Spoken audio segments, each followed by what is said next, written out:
اعوذ باللہ من الشیطان الرجیم بسم اللہ الرحمن الرحیم۔ عظمت بھائی نے ایک مسئلہ پوچھا ہے کہ جمعۃ المبارک کو جمعۃ المبارک کیوں کہتے ہیں اور جمعۃ المبارک کے روز سب مسلمان اکٹھے ہو کر نماز کیوں پڑھتے ہیں وغیرہ وغیرہ۔ تو کافی دیر کر انہوں نے سوال کیا ہوا ہے، الحمدللہ تلاش بسیار کے بعد اس کا جواب ملا ہے۔ تفسیر ضیاء قرآن جلد نمبر 5 صفحہ نمبر 235 پر اس سوال کا جواب بڑی خوبصورت اکرم شاہ صاحب نے لکھا ہے۔ وہ فرماتے ہیں کہ زمانہ جاہلیت میں اس دن کو جمعۃ المبارک کو عروبہ کہا جاتا تھا۔ بعض روایات میں یہ بھی ہے کہ حضور علیہ السلام کے جد امجد حضرت کعب بن لؤا اس روز قریش کو اکٹھا کر کے خطبہ دیا کرتے تھے اور انہیں حضور صلی اللہ علیہ وسلم کی بعثت کی خوشخبری سناتے اور انہیں تقریر کرتے کہ حضور علیہ السلام پر ایمان لائیں اور حضور کی نصرت میں غفلت سے کام نہ لیں۔ چنانچہ ان کا یہ بڑا مشہور شعر بھی ہے، اس کا ترجمہ یہ ہے، کاش میں حضور کی دعوت کے وقت حاضر ہوتا جب قریش حق کو ناکام ہونے کی کوشش کر رہے ہوتے۔ حضرت کعب رضی اللہ تعالیٰ عنہ نے اس دن کا نام یوم الجمعہ رکھا، لیکن اس نام کو شہرت نہ مل سکی۔ اہل عرب اسے یوم العروبہ ہی کہتے تھے۔ چنانچہ کعب بن ابن لؤا حضور علیہ السلام کی بعثت کے درمیان 560 سال کا فاصلہ ہے۔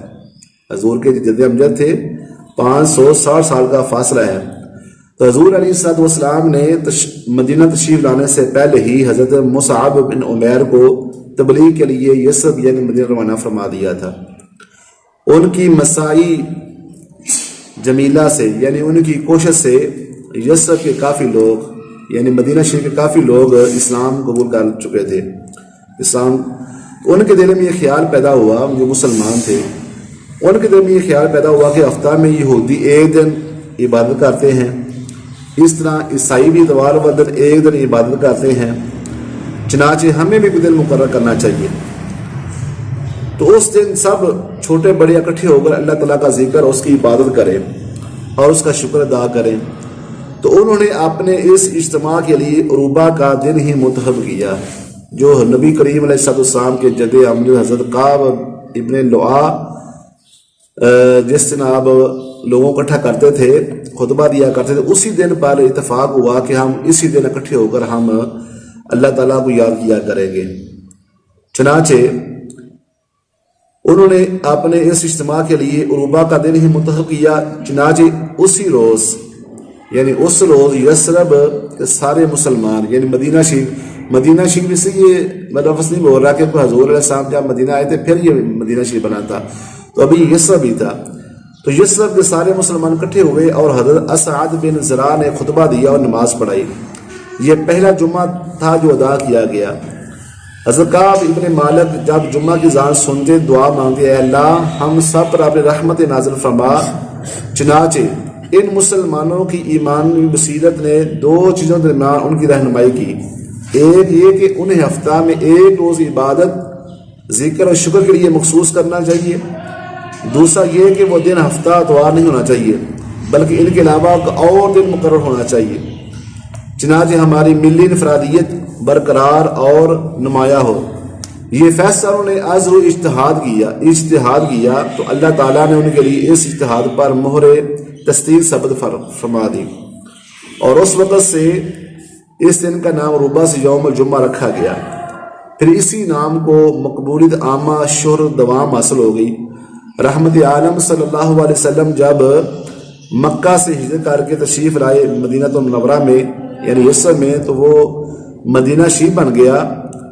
تو حضور علیہ السلام نے وہاں قیام فرمایا، مسجد قباء کی بنیاد رکھی، سوموار منگل بدھ جمعرات کو قباء میں ٹھہرے اور جمعہ کے روز وہاں پھر یثرب کی طرف روانہ ہو گئے یعنی مدینہ شریف کی طرف، تاکہ اسے مدینہ طیبہ بننے کا شرف عطا فرما دے۔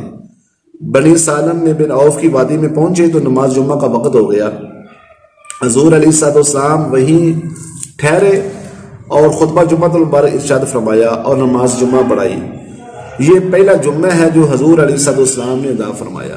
تو ناظرین کرام، اس ساری گفتگو جو میں نے آپ کو پڑھ کر سنائی اس کا وسع چوڑ یہ نکلا کہ نبی کریم علیہ الصلوۃ والسلام کے جد امجد حضرت کعب ابن لؤا حضور علیہ الصلوۃ والسلام کی بعثت سے 560 سال پہلے اس سے لوگوں کو اکٹھا کر کے خطبہ دیا کرتے تھے اور حضور علیہ الصلوۃ والسلام کی خوشخبری سناتے تھے. تو جب حضرت مصعب ابن عمیر تشریف لائے تو ان کی اتفاق رائے سے یہی دن جو یوم العروبہ سے کہا گیا، یوم الجمعہ بھی کہا گیا، اسی دن کو یہ منتخب کر کے اسی روز انہوں نے اللہ تعالیٰ کی عبادت ذکر شکر کے لیے اس کو مقرر کیا. بعض میں اللہ تعالیٰ جل شانہ والہ نے اسی دن کے متعلق اپنا فیصلہ بھی سنا دیا. اور حضور علیہ الصلوۃ والسلام جب چل کر تشریف لائے تو آقا صلی اللہ علیہ وسلم نے بھی اسی روز جمعہ المبارک کی نماز ادا فرمائی. تو جمعہ المبارک کو اسی جمعہ کا جاتا ہے کہ سب مسلمان اکٹھے ہو کر اللہ تعالیٰ کا ذکر کرتے ہیں، شکر ادا کرتے ہیں، حمد و ثنا بیان کرتے ہیں اور سب مسلمان مل کر اللہ کی بارگاہ میں دعا کرتے ہیں. تو اللہ تعالیٰ کی بارگاہ میں دعا ہے کہ جو کچھ میں نے بیان کیا